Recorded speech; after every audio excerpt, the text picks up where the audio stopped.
Hello guys, एक बार फिर से आप सबका स्वागत है। आज हम लोग डिस्कस करने वाले नए टॉपिक के बारे में। नए टॉपिक का आज अपन लोग स्टार्ट करने वाले हैं। लास्ट जो अपना टॉपिक चल रहा था डाइजेस्टिव सिस्टम, वो कंप्लीट हो चुका है। हालांकि उसके क्वेश्चन अभी तक नहीं आए हैं, तो वो जल्द से जल्द मैं कोशिश करूंगा उसके क्वेश्चन अपलोड करने की। ओके, तो चलिए जल्दी से एडिंग डाल लीजिए। स्केलेटन सिस्टम यानी कि कंकाल तंत्र।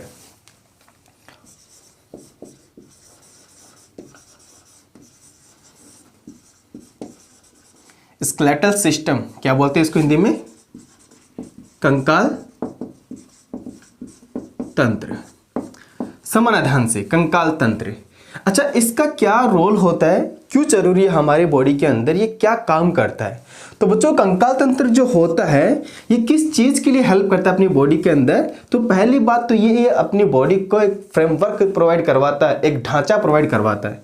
क्या प्रोवाइड करवाता है? ये ढांचा। ठीक है, क्या बनाता है? हमारे शरीर का ढांचा बनाता है,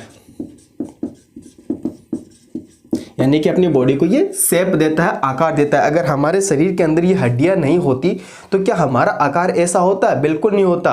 अगर हमारे बॉडी में हड्डियां वगैरह नहीं होती तो हमारी बॉडी इतनी बड़ी नहीं, इतनी सी हो जाती। ठीक है, और क्या काम करता है बच्चों? याद रखना, ये गमन में सहायक है। किस में सहायक है? गमन यानी चलने में, जिसको हम लोग बोलते हैं हिलने डुलने में। हिलने डुलने में सहायक है।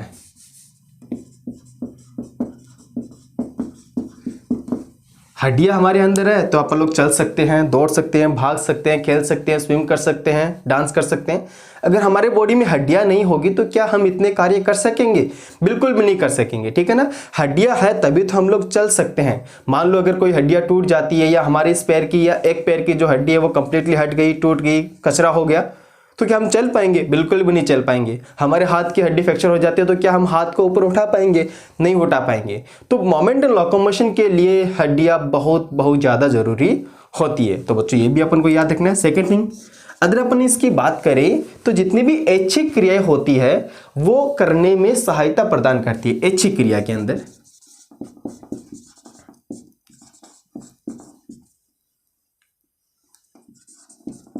ऐच्छिक क्रिया या ऐच्छिक गतिविधियां जिसको अपन लोग बोलते हैं, ऐच्छिक गति जिसको अपन लोग बोलते हैं, उसके लिए भी ये हेल्पफुल होता है।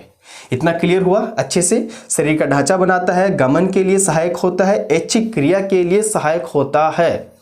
सेकंड थिंग, अगर अपन लोग बात करें इसके अंदर और ये क्या कार्य करता है, तो जो कंकाल तंत्र होता है वो अपने जो इंटरनल ऑर्गन होते हैं, आंतरिक जो अंग होते हैं, उनको सुरक्षा प्रदान करने का काम करता है, प्रोटेक्शन का काम करता है। ठीक है ना, तो आंतरिक अंगों को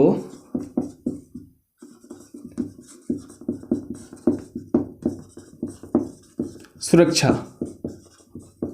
आंतरिक अंगों को सुरक्षा प्रदान करने का कार्य भी ये करता है। एक मिनट देखता हूं, साइड में सही दिख रहा है क्या आप लोगों को? नहीं दिख रहा ना, साइड के अंदर नहीं दिख रहा। ठीक है, कोई बात नहीं, मैं इधर लिख दूंगा। आंतरिक अंगों को सुरक्षा प्रदान करना, आंतरिक अंगों को सुरक्षा प्रदान करने का कार्य भी कौन करता है? कंकाल तंत्र करता है, स्केलेटन सिस्टम अपना करता है। इतना क्लियर हो गया? ओके। अब ये जो कंकाल तंत्र होता है वो कौन से ऊतक से मिलके बना होता है? तो जो कंकाल तंत्र होता है बच्चों, में ये रफ कर देता हूं, ठीक है ना, थोड़ा सा स्पीड लेके चलेंगे क्योंकि समय कम है और पोर्शन ज़्यादा है, तो कोशिश करेंगे जल्द से जल्द अपना कंप्लीट होने की। ओके, आप साथ साथ जरूर नोट करते जाइए। अगर आपके पास ऑलरेडी नोट्स है तो कोई दिक्कत नहीं है, आप उनके अंदर एक्स्ट्रा पॉइंट मेंशन कर सकते हो। समझना, कंकाल तंत्र जो होता है, समझना ध्यान से, कंकाल तंत्र जो होता है वो कंकाल ऊतक, कंकाल ऊतक से बना होता है। किससे बना होता है बच्चों? कंकाल ऊतक से बना होता है। अब ये जो कंकाल ऊतक है, इसकी उत्पत्ति, इसका ओरिजिन कैसा होता है बच्चों? याद रखना, ये मेसोडर्मल होता है। ओरिजिन में कैसा होता है? ये मेसोडर्मल इसका ओरिजिन होता है। देखो, एम्ब्रियोनिक स्टेज के अंदर 3 जर्म लेयर बनती है, एक्टो, मेसो एंड एंडोडर्मल। तो कंकाल तंत्र के अंदर जो कुछ भी आता है, चाहे उपास्थि आ गए, जितनी भी हड्डियां वगैरह आ गई, ये सभी का जो ओरिजिन है, सभी की उत्पत्ति कैसी होती है? मेसोडर्मल टाइप की होती है। मैंने आप लोगों को जब ब्लड सर्कुलेटरी सिस्टम पढ़ाया था तब मैंने ब्लड के बारे में भी बताया था। अपना रक्त जो होता है वो भी कौन से उत्तक से मिलकर बना होता है, यानी उसका जो ओरिजिन होता है वो भी कैसा होता है, याद रखना वो भी मेसोडर्मल होता है। उत्तक के लिए मैंने बात किया था कि ये लिक्विड कनेक्टिव टिश्यू से मिलकर बना होता है, ठीक है ना, ये लिक्विड कनेक्टिव टिश्यू होता है। तो इसके अंदर हमने बात किया कि इसकी उत्पत्ति किस तरह की होती है, मेसोडर्मल होता है ओरिजिन के अंदर। ओके, कंकाल उत्तक के अंदर हम लोग दो चीजें पढ़ते हैं बच्चों, क्या क्या पढ़ते हैं, साथ साथ लिखते रहना। दो चीजें क्या क्या आएगी, एक तो बोन आएगी जिसको हम लोग क्या बोलते हैं, अस्थि बोलते हैं, जिसको हड्डियां भी बोलते हैं, और एक आता है उपास्थि जिसको अपन लोग क्या बोलते हैं, कार्टिलेज। यानी कि बोन एंड कार्टिलेज। तो कंकाल उत्तक के अंदर हम लोग दो चीजें डिस्कस करने वाले हैं, एक तो बोन डिस्कस करेंगे और दूसरा कार्टिलेज हम लोग डिस्कस करेंगे। तो कंप्लीट बोन के बारे में जानेंगे। 206 बोन के हम लोगों को नंबर पता होना चाहिए, कौन से पार्ट के अंदर कितनी अस्थियां है, कितनी हड्डियां उपस्थित होती है उनके बारे में पता होना चाहिए। मैक्सिमम के मैं आप लोगों को नाम जरूर लिखाऊंगा, और आप लोगों को काउंटिंग जो होती है यानी जिस भी पार्ट के अंदर नंबर ऑफ बोन होती है वो आप लोगों को याद रखना है। इतना क्लियर हो गया? तो चलिए स्टार्ट करते हैं। पहले हेडिंग डाल लो आप लोग, उपास्थि यानी कार्टिलेज, ठीक है। ओके, एकदम सही दिख रहा है सब कुछ। हेडिंग डाल लो आप लोग, उपास्थि यानी कि कार्टिलेज।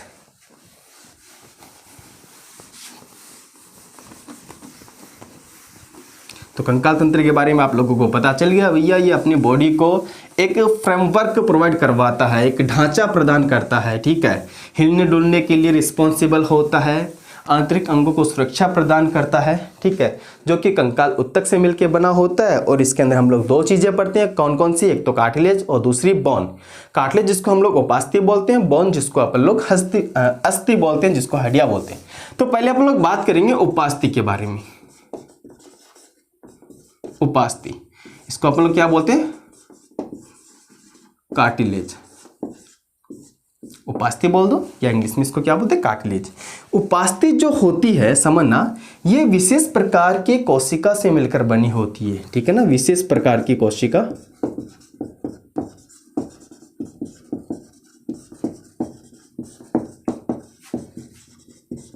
कौन सी कोशिका, इस सेल का नाम आपको याद रखना है, कॉन्ड्रोसाइट। Chondrocyte, chondrocyte. तो ये कौन सी सेल से मिलकर बनी होती है, उपास्थि बच्चों याद रखना, कॉन्ड्रोसाइट नामक कोशिका से मिलकर ये बनी होती है। विशेष प्रकार की कोशिका होती है जो उपास्थि का निर्माण करती है, जो कार्टिलेज का फॉर्मेशन करती है। अब इसके अंदर समझना ध्यान से, अस्थि के अंदर क्या क्या होते हैं, कौन कौन से फाइबर, कौन कौन से तंतु है इसके अंदर अपन लोगों को देखने को मिलता है। एक तो होता है कोलेजन तंतु, कोलेजन तंतु, और साथ साथ इसके अंदर होता है इलास्टिन तंतु, जिसको अपन लोग हिंदी में क्या कहते हैं, इलास्टिन को इलास्टिन तंतु बोलते हैं, ठीक है, समझ जाना। इलास्टिन तंतु, इलास्टिन तंतु या इलास्टिन फाइबर जिसको अपन लोग बोलते हैं। अब ये जो इलास्टिन तंतु या इलास्टिन फाइबर है बच्चों याद रखना, इलास्टिन तंतु या जो इलास्टिन फाइबर है, इसी के कारण उपास्थि जो होती है वो लचीली होती है, फ्लेक्सिबल होती है, स्मूथ होती है। अब आप लोगों को एक बात और पता चल गई होगी कि हड्डियों से ज्यादा लचीला कौन होता है, उपास्थि होती है। हड्डियां आपको पता है रिजिड होती है, थोड़ी सी कठोर होती है, ठीक है, लेकिन उपास्थि जो होती है वो लचीली होती है, स्मूथ होती है, चिकनी होती है। जल्दी से इसको नोट कीजिए।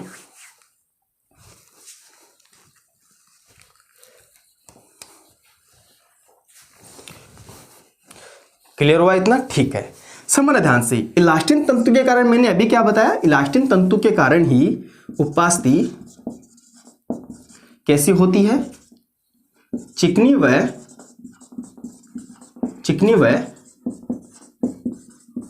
लचीली होती है, चिकनी व लचीली होती है। बच्चों याद रखना, ये उपास्थि जो होती है वो कैसी होती है, स्मूथ एंड फ्लेक्सिबल होती है, स्मूथ एंड फ्लेक्सिबल होती है, चिकनी तथा लचीली होती है। कार्टिलेज जैसे अपना कान हो गया, ठीक है, ईयर पिना जिसको आप लोग बोलते हैं, बाह्य कर्ण जिसको आप लोग बोलते हैं, ये उपास्थि से मिलकर बना होता है। आप लोग इसके अंदर देख सकते हो, इसको आप मरोड़ सकते हो, ठीक है।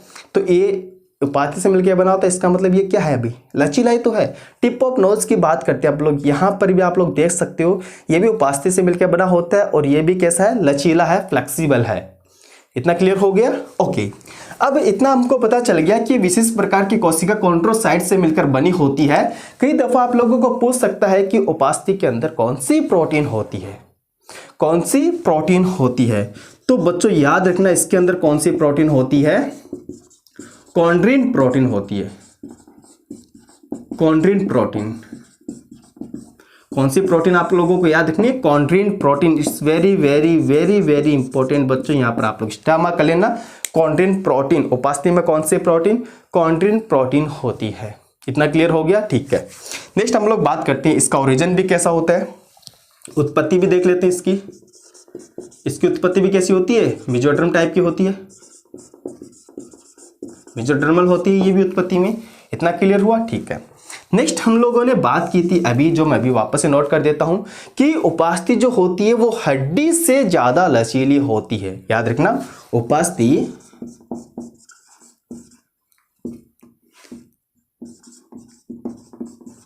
हड्डी से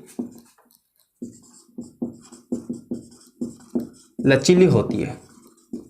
ठीक है, हड्डियां कठोर होती है, उपास्थि कैसी होती है? लचीली होती है। बच्चों याद रखना, उपास्थि होती है वो हड्डी से यानी अस्थि से लचीली होती है। अस्थि जो होती है वो थोड़ी सी रिजिड होती है, सॉलिड होती है। लेकिन ठीक है, रिजिड हम लोग टर्म्स यूज करेंगे, सॉलिड हम लोग टर्म्स यूज नहीं करेंगे।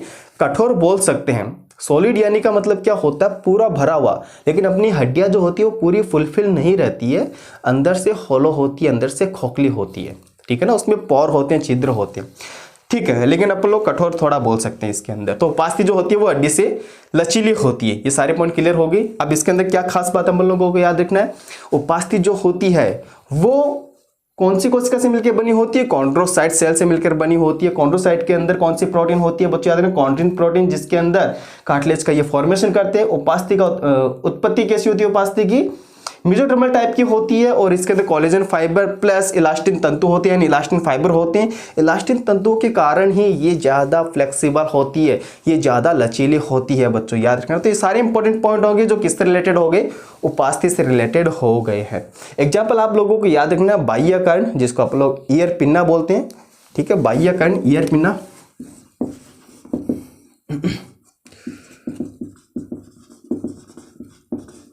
ठीक है, टिप ऑफ नोज, ठीक है, नाक की चोंच। ठीक है, टिप ऑफ नोज, नाक की चोंच। और भी बहुत जगह होती है उपास्थि, याद रखना इस चीज को। तो ये जो इंपॉर्टेंट पॉइंट थे जो आप लोगों के लिए जरूरी है, एग्जाम में आने लायक है, तो मैंने आप लोगों को नोट करवा दिया। आप लोग इसको अच्छे से नोट कर लीजिए या फिर इसका स्क्रीनशॉट ले लीजिए। ठीक है, जल्दी से हो गया, चलते आगे। ओके,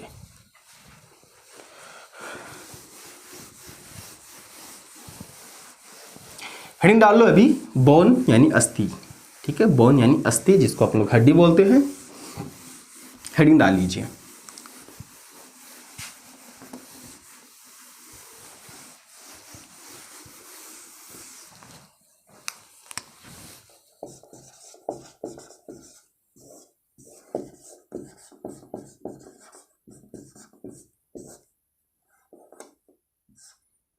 अस्थि, बोन, हड्डी जिसको आप लोग बोलते हैं।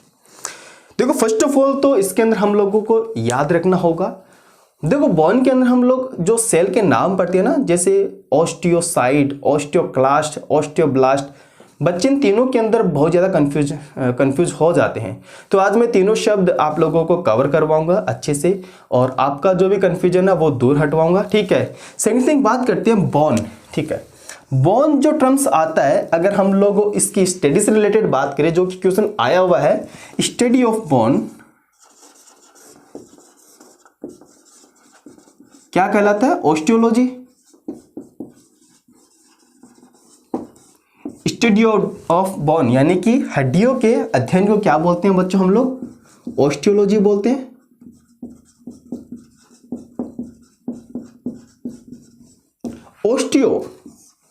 ऑस्टियो जो शब्द है, ऑस्टियो जो टर्म्स है, वो किसके लिए आता है? बोन के लिए आता है, हड्डियों के लिए आता है बच्चों, याद रखना। लॉजी का मतलब क्या होता है? लॉगस यानी कि स्टडी, अध्ययन, जिसको हम लोग बोलते हैं। इतना क्लियर हो गया? ठीक है। अब बोन कौन सी सेल से मिलके बनी होती है? तो तीन टाइप की सेल है, मैं आपको बताता हूं। पहला ऑस्टियोक्लास्ट, ऑस्टियोक्लास्ट, ऑस्टियोक्लास्ट, ऑस्टियोब्लास्ट, एक आता है ऑस्टियोसाइट। ऑस्टियोसाइट काफी दफा हम लोगों ने ये नाम सुना है, बचपन के अंदर हम लोग यही पढ़ते आते हैं ऑस्टियोसाइट। ठीक है, हड्डियों की जो कोशिका होती है वो ऑस्टियोसाइट कहलाती है, ऑस्टियोसाइट कहलाती है। एक बात मैं आपको बताना चाहता हूं, सबसे पहले जो सेल बनती है वो ऑस्टियोसाइट नहीं बनती।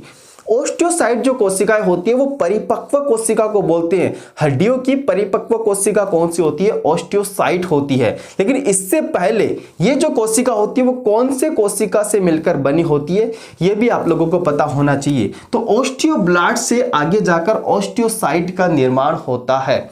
ऑस्टियोब्लास्ट कोशिका से आगे जाकर ऑस्टियोसाइट कोशिका का निर्माण होता है। यानी कि जो परिपक्व कोशिका होती है, परिपक्व, ठीक है, परिपक्व जो कोशिका होती है हड्डियों की, वो कौन सी होती है बच्चों? सीधा सीधा आप लोगों को याद रखना, ऑस्टियोसाइट होती है। इसीलिए अपन लोग मैच्योर अगर बोन की बात करते हैं उसके अंदर कौन सी सेल मिलेगी? ऑस्टियोसाइट सेल हमको मिलती है। इतना क्लियर हो गया? ठीक है, अब इन दोनों शब्दों का मतलब समझ लेते हैं, ऑस्टियोक्लास्ट और ऑस्टियोब्लास्ट। बच्चों समझना, ऑस्टियोब्लास्ट को हिंदी में अपन लोग बोलते हैं अस्थि कोरक। क्या बोलते हैं हिंदी में इसको? अस्थि कोरक। इसको अपन लोग हिंदी में बोलते हैं अस्थि शोषक।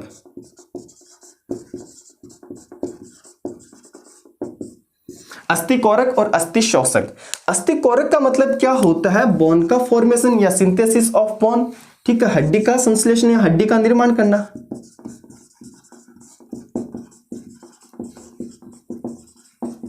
क्योंकि ये आके जाके परिपक्व कोशिका का निर्माण करती है ऑस्टियोसाइट, और ऑस्टियोसाइट किसकी परिपक्व कोशिका? हड्डियों की, यानी कि हड्डी का निर्माण करने का काम कर रही है। ऑब्वियसली इतना बात पता चल गया हम लोगों को। अब बात करते हैं ऑस्टियोक्लास्ट यानी कि अस्थि शोषक। ये क्या काम करती है? ये अस्थि का या हड्डी का विखंडन करने का काम करती है। विखंडन मतलब कि उसको कम करने का, छीन करने का काम करती है। हालांकि ये हानिकारक नहीं है, जरूरी है, क्योंकि आप लोगों ने पढ़ा होगा। अगर मैं बोन की स्ट्रक्चर बताता हूं, आप लोग जल्दी से नोट कर लो, क्योंकि मुझे आप लोगों को इसके बारे में और ज्यादा बताना है। जल्दी से इस चीज को नोट करो, फिर मैं आपको बताता हूं।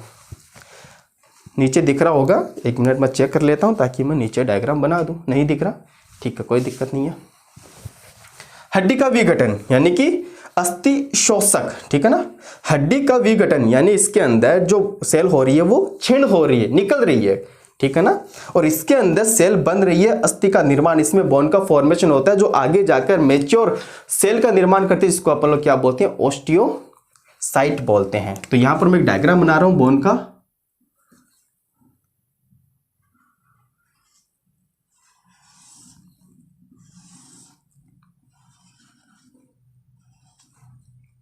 ओके, समझना, ये अपनी कोई भी लॉन्ग बोन है, अपर वाला जो पार्ट होता है उसको अपन लोग क्या बोलते हैं बच्चों? याद रखना, एपिफाइसिस,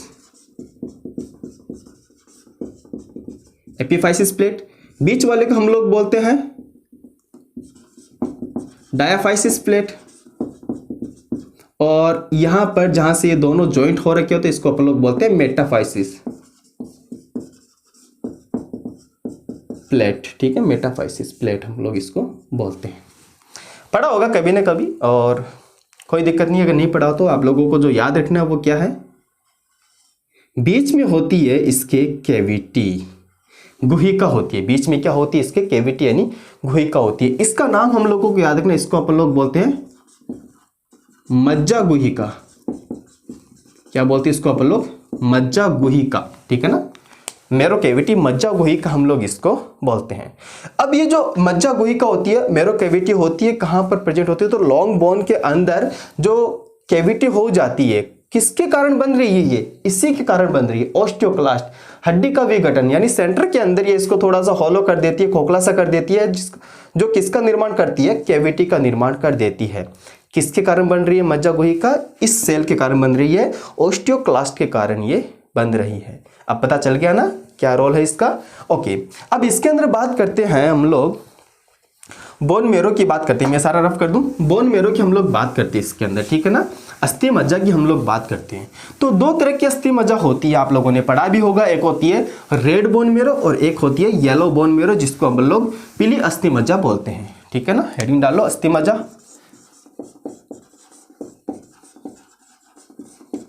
एक तो होती है red bone marrow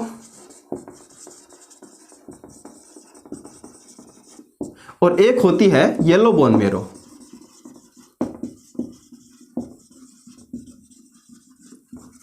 red bone marrow, yellow bone marrow, इसको बोलते हैं लाल अस्थि मज्जा,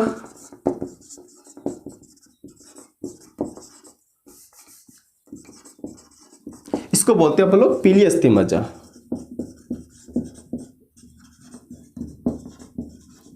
ओके, जब मैंने आपको ब्लड सर्कुलेटरी सिस्टम पढ़ाया था तब मैंने आप लोगों को ऑलरेडी बता चुका हूं कि लाल अस्थि मज्जा में कौन कौन सी ब्लड सेल का निर्माण होता है, और यहां पर हम लोग फिर से उनको देख लेते हैं। तो जो रेड बोन मेरो होती है वहां पर आरबीसी का निर्माण होता है बच्चों, किसका? रेड ब्लड कार्पस, जिसको अपन लोग इरिथ्रोसाइट बोलते हैं, और यहां पर होता है डब्ल्यूबीसी, जिसको अपन लोग ल्यूकोसाइट बोलते हैं। ओके, क्या बोलते हैं उसको? अपन लोग ल्यूकोसाइट बोलते हैं। अब आप बोलोगे सर प्लेटलेट्स का निर्माण, तो मैंने क्या बोला, प्लेटलेट्स का जो निर्माण होता है वो मेगा कैरियोसाइट कोशिका के टूटने से बनता है। मेगा कैरियोसाइट कोशिका के विखंडन यानी टूटने से प्लेटलेट्स का निर्माण होता है। लेकिन यहां पर रेड बोन मेरो में कौन सी ब्लड सेल का निर्माण हो रही है? आरबीसी और डब्ल्यूबीसी का फॉर्मेशन हो रही है। वही अगर बात करें येलो बोन मेरो की, तो यहां पर हम लोगों को किसका निर्माण करेगी येलो बोन मेरो? बच्चों याद रखना, ये फैट यानी वसा का निर्माण करती है, वसा का निर्माण, ये फैट का निर्माण करती है येलो बोन मेरो, यानी वसा का निर्माण ये करती है। इतना सिंपल है, क्लियर हो गया आता से? ओके, तो ये बोन के कुछ पार्ट होती हैं, अपर वाले या टिप ऑफ जो पार्ट होता है उसको हम लोग एपिफाइसिस प्लेट बोलते हैं, मिड वाले को हम लोग डायफाइसिस प्लेट बोलते हैं, और जहां पर एपिफाइसिस और डायफाइसिस का जॉइंट होता है, जोड़ होता है, उसको हम लोग क्या बोलते हैं? मेटाफाइसिस प्लेट बोलते हैं। ठीक है, और सेंटर में जो कैविटी होती है, जो गुहिका होती है, उसको क्या बोलते हैं अपन लोग? मैरो कैविटी या फिर मज्जा गुहिका हम लोग इसको बोलते हैं। तो ये नॉर्मल सी बातें थी जो आप लोगों को याद होनी चाहिए। ओके, बोन से रिलेटेड सेकंड थिंग बात करते हैं अपन लोग, इसके अंदर लिखना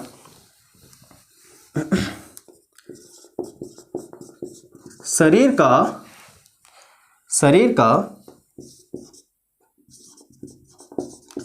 सबसे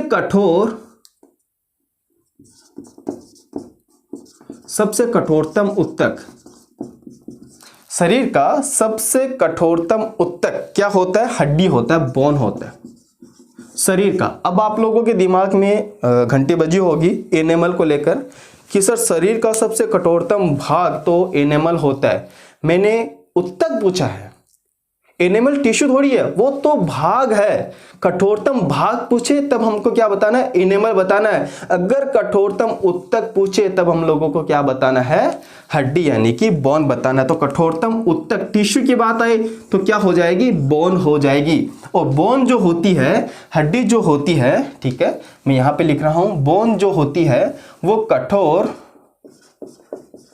संयोजी उत्तक से मिलकर बनी होती है। कठोर संयोजी उत्तक से मिलकर बनी होती है बच्चों, इसको भी नोट करना। बोन जो होती है, हड्डी जो होती है, वो कठोर संयोजी उत्तक से मिलकर बनी होती है। शरीर का सबसे कठोरतम भाग एनिमल, कठोरतम उत्तक पूछे तो बोन बताना, हड्डी बताना। हालांकि इस तरह से क्वेश्चन आप लोगों को नहीं पूछे जाएंगे, इस तरह के क्वेश्चन नीट के अंदर जरूर पूछे जा सकते हैं, ठीक है, क्योंकि वहां पर इस तरह से घुमा के थोड़ा क्वेश्चन पूछ लेते हैं, बच्चे कंफ्यूज हो जाते हैं। ओके, इतना क्लियर हो गया? ठीक है, इसके अंदर छोटे छोटे पॉर वगैरह होते हैं। अच्छा, एक बात और जो कि इंपॉर्टेंट है, अब बोन के अंदर हम लोगों ने सेल के बारे में देख लिया था, तो इसके अंदर हड्डी के अंदर कौन सी प्रोटीन पाई जाती है? तो बोन में जो प्रोटीन होती है वो कौन सी होती है बच्चों? याद रखना, ओसिन प्रोटीन। कौन सी होती है? Ossein protein, very very important, ossein protein. और ये क्वेश्चन आया हुआ भी, इसको मैं स्टार मार्क कर रहा हूं। ओसिन प्रोटीन, हड्डियों के अंदर कौन सी प्रोटीन होती है? ओसिन प्रोटीन होती है। उपास्थि में कौन सी होती है? Chondrin protein. और अस्थि में कौन सी होती है? Ossein protein. ठीक है, तो आप एक साइड के अंदर बॉक्स बना के जरूर लिखना, ठीक है। जो इंपॉर्टेंट पॉइंट होते हैं उसको आप लोग अलग से लिखना है। अस्थि यानी कि बोन, बोन में कौन सी है? ओसिन प्रोटीन, ठीक है। और कार्टिलेज, इसमें कौन सी आ जाएगी? Chondrin protein.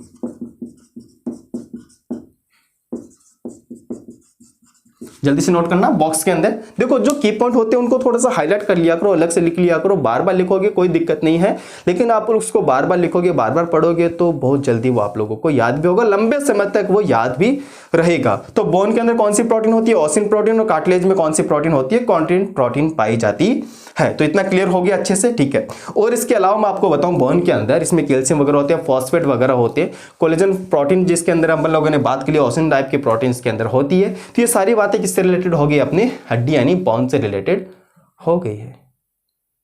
जल्दी से नोट करो, फिर चलते हैं आगे। रफ कर दे इसको, ठीक है।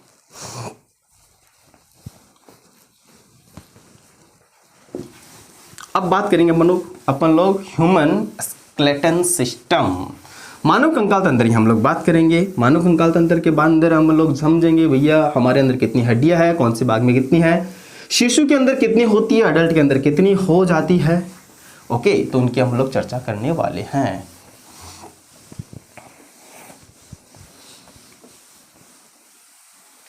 ओके, समझना ध्यान से, हेडिंग डाल लो अब लोग, ह्यूमन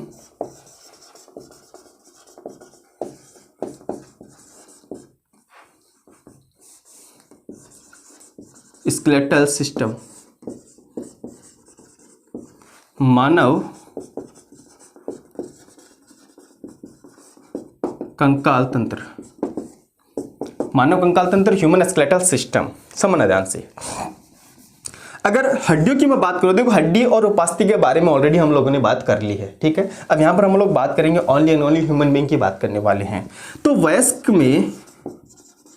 वयस्क में कितनी हड्डियां होती है, कितनी बोन होती है बच्चों? याद रखना 206 बोन्स होती है। कितनी बोन होती है? 206 हड्डियां उनके अंदर होती है। हमें अगर मैं बात करूं इन्फेंट की बात करूं, मैं इन्फेंट यानी शिशु की अगर मैं बात करता हूं, तो शिशु के अंदर लगभग 300 बोन होती है, 300 हड्डियां होती है। शिशु के अंदर कितनी होती है? लगभग 300 बोन्स या 300 हड्डियां होती है,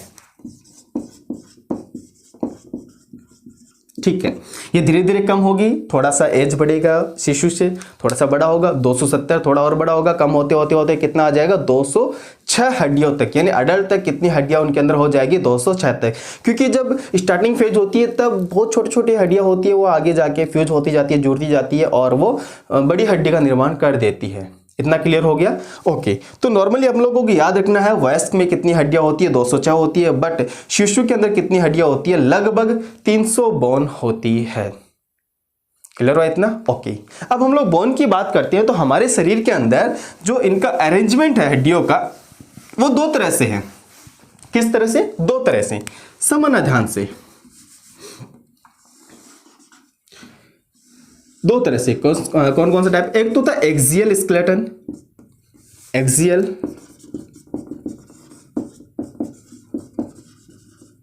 स्केलेटन, ठीक है। और एक होता है अपेंडिकुलर स्केलेटन।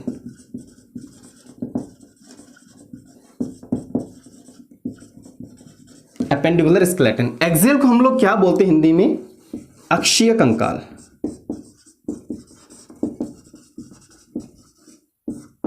और अपेंडिकुलर को हम लोग बोलते हैं उपांगीय कंकाल।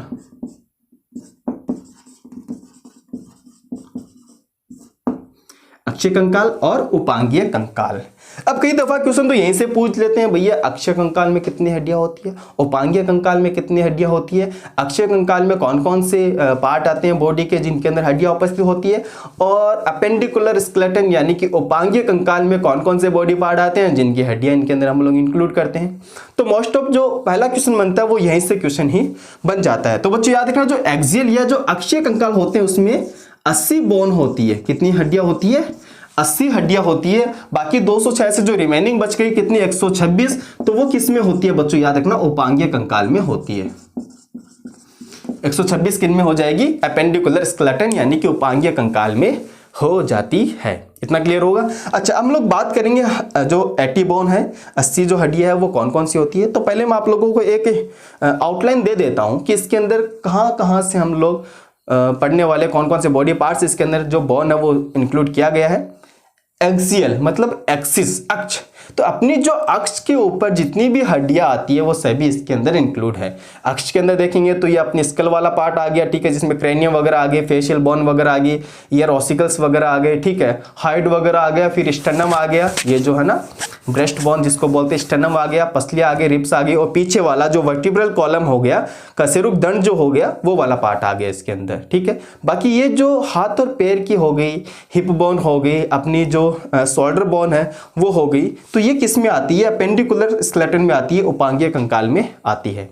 इतना क्लियर हो गया? ठीक है, तो इनको जल्दी से नोट करो, फिर हम लोग एटी बोन के बारे में डिटेल से स्टडी करने वाले हैं। ओके, ठीक है, जल्दी से नोट कर लो, इसको रफ कर दे इसको।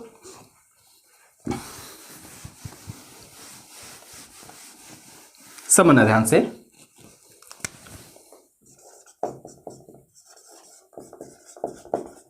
एक्सियल बोन्स यानी कि अक्षीय कंकाल,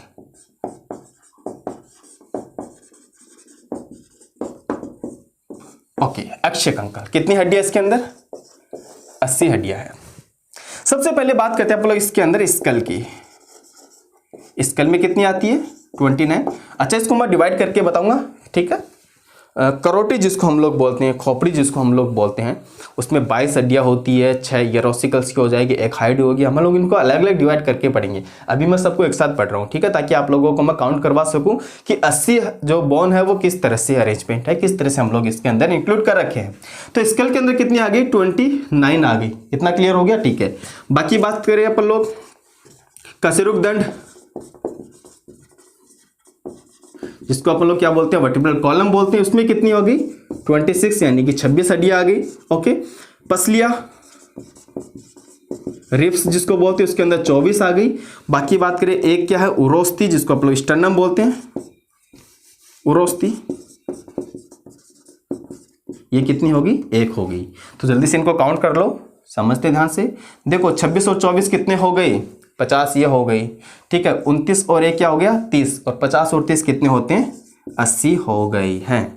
तो हम लोगों को एक आउटलाइन पता चल गई कि भैया जो एक्सियल स्केलेटन होती है, जो अक्षीय कंकाल होती है, उनके अंदर कौन कौन सी बोन हम लोगों ने इंक्लूड कर रखा है, कौन कौन सी बोन इनके अंदर आती है। ओके, अब बात करेंगे इनके डिटेल स्टडी के, तो आप लोग हेडिंग डाल लो डिटेल स्टडी के अंदर। अपेंडिकुलर हम लोग नेक्स्ट पार्ट में डिस्कस करेंगे, इस पार्ट के अंदर आप लोग कोशिश करेंगे पूरा डिस्कस हो जाए, ठीक है।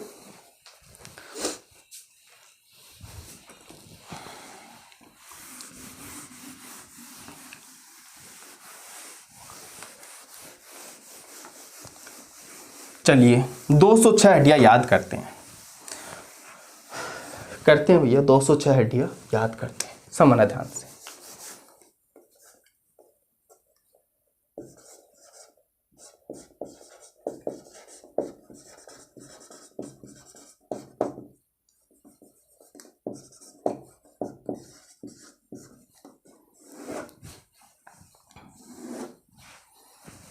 सबसे पहले हम लोग पढ़ेंगे स्कल, खोपड़ी, इसको बोलते हैं आप लोग करोटी। इसमें एक्चुअली कितनी हड्डियां हम लोग इंक्लूड करते हैं? 22 हड्डियां इंक्लूड करते हैं। कितनी करते हैं इसमें? एक्चुअली 22 हड्डियां आती है। अब 22 में से भी कौन कौन सी आती है बच्चों, याद रखना। 8 हड्डियां तो आती है कपाल की, क्रेनियम बोन जिसको बोलते हैं, ठीक है, और 14 हड्डियां आती है चेहरे की।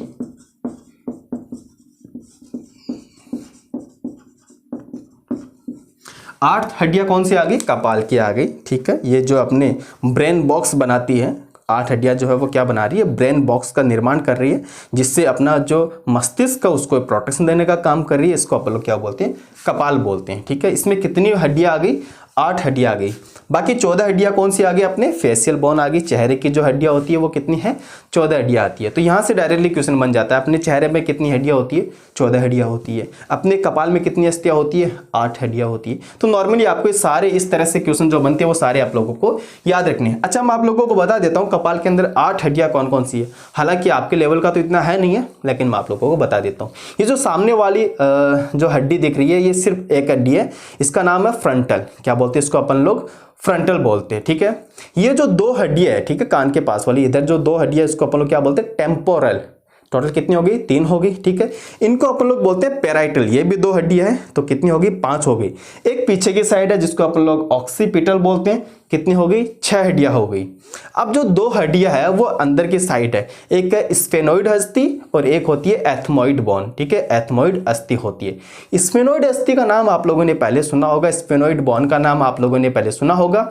आगे हम लोग एंडोक्राइन सिस्टम पढ़ेंगे तब मैं आप लोगों को बता दूंगा कि स्फेनोइड जो बोन होती है उसमें एक गर्त होती है, एक खड्डा होता है जिसका नाम है सेला टर्सिका नामक गर्त, जिसके अंदर अपनी मास्टर ग्लैंड प्रेजेंट होती है, यानी कि पीयूष ग्रंथि उसके अंदर उपस्थित होती है। तो पीयूष ग्रंथि की अगर आप लोगों को स्थिति पूछे, पोजिशन पूछे तो वो कहाँ पर होती है? ठीक है, तो बच्चों याद रखना सेला टर्सिका नामक कैविटी के अंदर, जो कि कौन से हड्डी की कैविटी होती है? स्फेनोइड हड्डी, स्फेनोइड बोन की ये कैविटी होती है। वैसे हम लोग आगे इसके अंदर डिटेल स्टडी कर लेंगे। ओके, तो नॉर्मली आप लोगों को ये पता होना चाहिए कपाल में कितनी हड्डियां होती है? 8 होती है। चेहरे की अस्थि कितनी होती है? 14 होती है। उसके बाद हम लोग बात करने वाले हैं इसके अंदर ईयर ऑसिकल यानी कि कर्ण अस्थि की। कर्ण अस्थि, तो कर्ण अस्थि या कान की हड्डियां वो टोटल कितनी होती है बच्चों? 6 होती है, टोटल 6, यानी कि 3 जोड़ी, 3 पेयर होती है, ठीक है, 3 जोड़ी होती है। कौन कौन सी होती है? 2 तो होती है मेलियस, 2 होती है इनकस और 2 ही होती है stapes. Méliès, incus, stapes. Stapes, देखो स्टेपिज जो बोन है बच्चों, ये आपको याद रखना सबसे छोटी हड्डी होती है, सबसे छोटी। स्टेपिज कैसी है बच्चों? याद रखना सबसे छोटी बोन होती है। स्मॉलेस्ट बोन पूछे तो स्टेपिज है और सबसे लंबी हड्डी पूछे तो वो फीमर है, ठीक है ना। ओके, तो हम लोगों को कान की जो अस्थि है वो पता चल गई। कान के अंदर कितनी है? टोटल 6 है। अगर जोड़ी में पूछे तो अपन को 3 पेयर अस्थि बतानी है, मेलियस, इनकस, स्टेपिज। जो कि स्टेपिज बोन होती है वो सबसे छोटी हड्डी होती है, सबसे स्मॉलेस्ट बोन होती है। इतना क्लियर हो गया? ओके, तो ओवरऑल मिला के 22 और 6 कितने हो गए बच्चों? 28। लेकिन हम लोगों को पता है कि इस वाले पोर्शन में 29 हड्डियां होती है। तो एक जो हड्डी है उसका नाम है हायोड। क्या नाम है उसका? हायोड। हायोड बोन कितनी है? ये 1 है। गले की अस्थि जिसको अपन लोग बोल देते हैं टैटवा, अपन इसको बोलते हैं, ठीक है। ये जो हड्डी दिख रही है ना, इसको अपन लोग टैटवा बोलते हैं गले के अंदर। तो जो मेल होते हैं, जो वयस्क पुरुष होते हैं, उनके अंदर ये ज्यादा दिखता है। जब वो कुछ निकलते हैं तब ये मूव करता है बच्चों, याद रखना, तब ये मूव करता है, हिलता है। समझ में आ गया ना? ये मूव करता है। ओके, तो पुरुषों के अंदर ये ज्यादा दिखता है और महिलाओं के अंदर ये नहीं दिखता, बहुत ही कम दिखती है बोन, ठीक है। पुरुषों में ये बाहर आई हुई दिखती है, ठीक है। क्लियर हो गया? इसका नाम क्या होता है? हायोड। तो जो अपने ऊपर वाला खोपड़ी वाला जो पोर्शन है उसके अंदर कितनी हड्डियां आ गई? टोटल 29 बोन हो गई है। कितनी हो गई उसमें? कंप्लीट 29 एंड 29 अस्थियां हो चुकी है। जिसके अंदर करोटी के अंदर अगर आपको पता होना चाहिए 22 हड्डियां होती है, जिसमें 8 तो कपाल की होती है और 14 चेहरे की अस्थि होती है। 6 हड्डियां जो होती है वो कान की होती है, जिसमें 3 पेयर होती है, 2 मेलियस, 2 इनकस, 2 स्टेपिज होती है। स्टेपिज जो होती है वो सबसे छोटी हड्डी होती है अपनी बॉडी की या ह्यूमन बींग की, ठीक है। और एक जो अस्थि होती है वो गले में होती है, गले की अस्थि, इसको टैटवा बोलते हैं। वयस्क पुरुषों के अंदर ये ज्यादा अपन को दिखता है और महिलाओं के अंदर ये कम दिखता है। हायोड, इसका नंबर कितना होता है? 1 होता है, जो कि गले के अंदर होती है। ओवरऑल मिलाए तो कितनी हड्डियां हो गई है? 29, यानी कि 29 बोन ये हो चुकी है। स्पीड बहुत ज्यादा तो नहीं है, कोई दिक्कत नहीं है, नॉर्मल, ठीक है।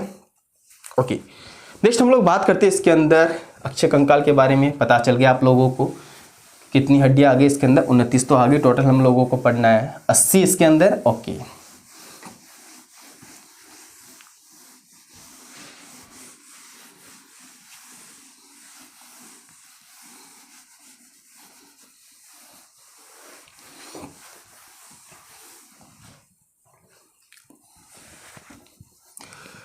बाकी अब हम लोग बात करते हैं इसके अंदर, जैसे कि स्टर्नम बोन हो गई, ठीक है। स्टर्नम जो हड्डी होती है इसको हम लोग उरोस्थि बोलते हैं। ब्रेस्ट बोन भी हम लोग इसको बोलते हैं, ठीक है। अपनी जो रिब्स की हड्डियां होगी वो कितनी होती है बच्चों? याद रखना, रिब्स में जो बोन होती है वो 24 होती है। अगर पेयर में पूछे तो आप लोगों को 12 जोड़ी बतानी है। इसलिए कोशिश करते हैं आज के लिए हम लोग इतना ही पढ़ेंगे, क्योंकि अभी थोड़ा सा काम आ गया, तो हम लोग इसको कंटिन्यू रखेंगे। और कल फिक्स 6 o'clock के अंदर आपको एक वीडियो और मिल जाएगा, जिसके अंदर मैं कोशिश करूंगा ओवरऑल इसको पूरा करने की। ठीक है, तो आज का थोड़ा लेक्चर छोटा ही है, लेकिन थोड़ा स्पीड से मैंने पढ़ाया, कोई दिक्कत नहीं है इसके अंदर। आप लोगों को कोई भी दिक्कत हो, कोई भी प्रॉब्लम, आप प्लीज़ कमेंट कर देना, मैं आप लोगों को सॉल्यूशन बता दूंगा उसका। तब तक के लिए thank you so much, bye bye, take care, tata, कल मिलते हैं ना।